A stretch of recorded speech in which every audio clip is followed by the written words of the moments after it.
All right, let's get reaction. Political analyst Ongama Mtimka joins us now via Skype. Ongama, so you heard there what Jesse Duarte is saying about a 50-50 split when it comes to men and women. Also interesting that a lot of the councillor list represents new people. What do you make of it? It's very interesting, Shahan. So she says that the retention rate is roughly at about 40%. It's consistent with research that we have done working in some communities in the Eastern Cape, where we found that given a chance between working with existing ward councillor structures or ward committees and electing new people that communities could use in order to plan community development, a number of communities chose the latter. So it's not surprising that once you have a system that's opened up to the wider communities as far as candidate selection is concerned, the extent to which you retain candidates that have been there before is I don't know whether it's significantly reduced, but the proportion of it in relation to those who are new suggests that there's a significant trust deficit that would have been there in these communities for many people to not make it. Also, Shahan, we must bear in mind that some of these councillors were imposed on communities before, given the tendency of regional power brokers to want to control those processes. So it's interesting that now you can have an outcome where communities are participating, and its results is that roughly 60% of the candidates are people who are new. Yeah.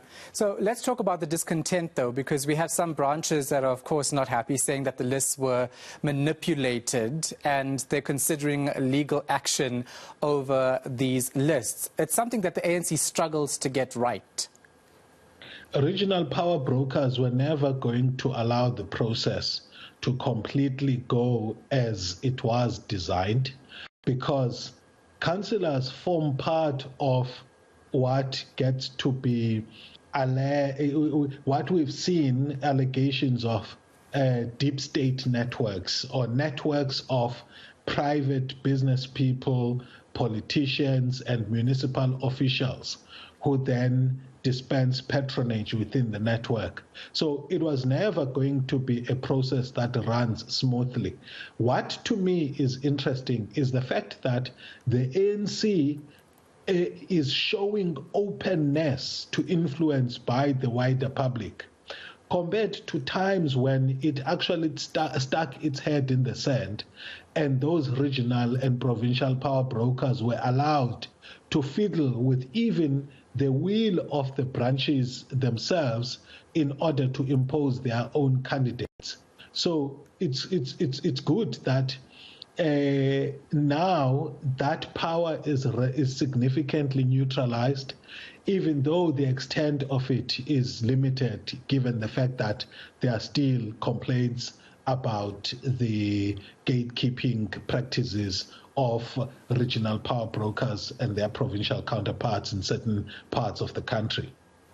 All right, let's look at it a bit cynical, right? Because I know that the ANC says that a community has been allowed to participate in this process, but the people who have been put in on these lists as new candidates, how do we know that they are independent of influence from all of those people you even mentioned on the ground? How do we know that? How do we trust this process given the history of the ANC? So as a general disposition, Shahan, I tend to give a benefit of doubt to things, but quite right. The first thing is the community meetings themselves are not neutral spaces where you would say it's actually the community that gathers there. As we have seen, public meetings get to be mobilized. So what you have as an outcome of that is probably a function of who mobilized the most to get their people who are likely going to vote for what they want anyway to be in the hall at the time that elections were happening. So that cynical approach is actually context-driven. It's got some basis in the context and in the practice of democracy, because it was specific people who would organize those gatherings. And who gets to be in the hall in the first place is a mobilized person. And the mobilization itself is not politically neutral. But I like the fact that there are instances where you find, for example, that somebody from a civic association stands a good chance and gets to be among the shortlisted candidates, which suggests that to simply say it was dominated by particular power brokers is overly simplifying it, in the same way that the message of the ANC that this was community-driven purely is overly simplified. Yeah. Lastly, let me just ask you one question about what we heard from Ace Magashule, who spoke to JJ Tabane a short while ago. He says that the ANC is divided and will be even further divided if it does not deal with this Jacob Zuma matter. What do you make of that? Because there's a law to follow here, obviously. ANC politicians sometimes think that the party itself can be projected into the republic, and think that the maintenance of unity in the party is a necessary precondition for the survival of the republic, when it's in fact the opposite. We've gotten to a stage in the toxicity of the ANC where it is no longer a noble idea to keep it unified at all costs. The greatest, in my view, the greatest task that the leadership of the party have currently is to drive that division to its own logical conclusion, to the extent of having those that feel alienated leave the party or pursue their political interests outside.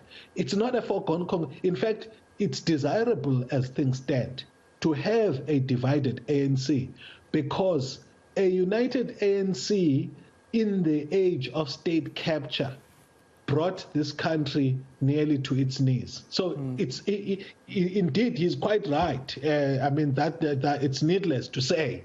But the question is it desirable to keep an ANC united at all costs when you've got a very strong lobby group within the party that mobilizes for neutralizing the rule of law in the republic? It's just something that they have to accept, that the country is bigger. The political system of the country is bigger than its constitutive parts, including the ANC. Yeah.